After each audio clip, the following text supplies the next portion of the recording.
Squid Game episode 1. Dimulai dengan pengenalan mengenai apa sebenarnya game Squid tersebut. Ini merupakan permainan masa kecil, di mana tim dibagi menjadi dua, yaitu tim pertahanan dan tim serangan. Untuk menang, penyerang diharuskan menyentuh tempat kecil yang tertutup. Tetapi, jika pemain tim pertahanan mendorong lawan keluar dari area permainan yang tertutup, lawan akan mati. Kemudian, kita diperkenalkan dengan pria yang bernama Gi-hun, yang kehidupannya kurang beruntung. Ibunya yang sudah tua dan sakit-sakitan, tapi masih semangat untuk mencari uang.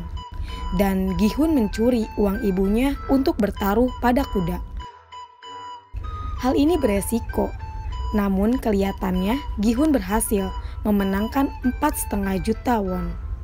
Tapi ternyata Gi-hun berutang lebih banyak kepada rentenir dengan jumlah 160 juta won. Gi-hun berlari menghindari dari pengejaran rentenir. Sialnya, di tengah itu ia menabrak seorang wanita yang ternyata mencopet semua uang Gi-hun. Akibatnya, dia pun terpaksa menandatangani kontrak dengan para rentenir tersebut, memastikan dia akan membayar atau dia akan kehilangan ginjalnya. Mengingat hari ini adalah ulang tahun putrinya, Gi-hun berusaha untuk memenangkan sesuatu dari mesin cakar. Dan hadiah yang dia menangkan adalah pematik api yang berbentuk pistol. Dari sini kita bisa simpulkan bahwa Gi-hun sudah bercerai dengan istrinya. Dan hak asuh anak jatuh kepada mantan istrinya. Di pagi hari, Gi-hun didekati oleh seseorang pria berjas rapi yang mengajak bermain game.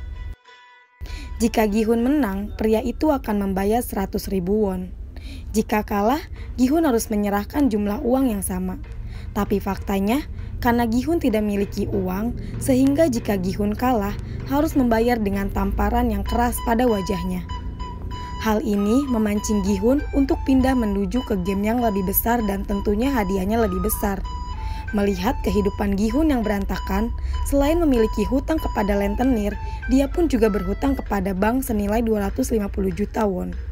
Pria itu menyerahkan kartu nama dan mengatakan kuota untuk bermain game hanya tersisa sedikit. Dengan penuh kemenangan, Gi-hun pulang ke rumahnya. Namun kesenangannya berubah menjadi menyedihkan ketika dia tahu bahwa anaknya akan pergi ke Amerika Serikat bersama mantan istrinya dan suami barunya. Hal itu membuat Gi-hun ingin mengikuti permainan yang ditawarkan oleh pria yang kemarin. Karena jika keadaan finansial Gi-hun membaik, ia akan merebut hak asuh anaknya. Setelah pingsan dengan gas tidur, Gi-hun yang terbangun di ruangan yang aneh. Terlihat banyak orang yang mengenakan jaket hijau. Ada 456 peserta, dan juga semuanya ada di dalam ruangan. Game belum dimulai, tapi perkelahian sudah dimulai antara kontestan 101 dan 67. 101 menuduh gadis tersebut sebagai mata-mata Korea Utara. Gi-hun yang melihat perkelahian itu menyadari bahwa gadis 67 adalah pencopet uangnya waktu itu. Tak lama, pintu terbuka, memperlihatkan segerombolan orang-orang yang memakai jaket merah dan bertopeng dengan simbol kotak, bulat, dan segitiga. Mereka menjelaskan bahwa permainan berlangsung selama 6 hari dalam 6 pertandingan yang berbeda. Ada banyak uang yang dipertaruhkan dan semua peserta yang ada di ruangan ini memiliki masalah ekonomi sama seperti halnya dengan Gi-hun. Jumlah uang sebenarnya masih dirahasiakan. Setiap pemain mendatangani formulir persetujuan dan juga berfoto.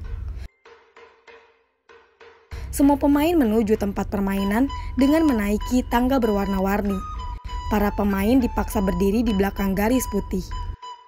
Pria bertopeng hitam yang dikenal sebagai The Frontman mengawasi segalanya.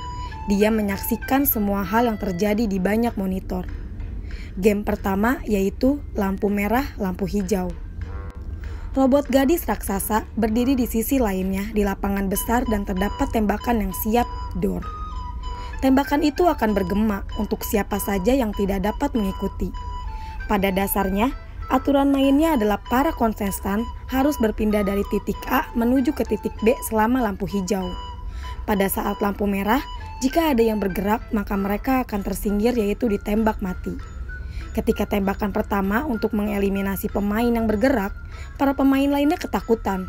Mereka mencoba melarikan diri, yang pada akhirnya akan tertembak karena bergerak. Peserta yang tersisa hanya dia mematung.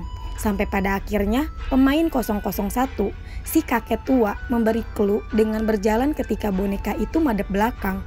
Dan ketika boneka sudah membalik badan, siap-siap untuk berhenti. Banyak pemain yang selamat sampai garis finish. Permainan semakin tegang karena waktu yang hampir habis. Gi-hun hampir jatuh, namun diselamatkan oleh pemain lain yang bernama Ali. Pada akhirnya, Gi-hun berhasil melewati batas waktu kurang dari 1 detik. Mereka yang tertinggal di lapangan saat perhitungan waktu berakhir akan ditembak mati. Permainan pun berakhir. Atap tiba-tiba menutup seluruh lapangan.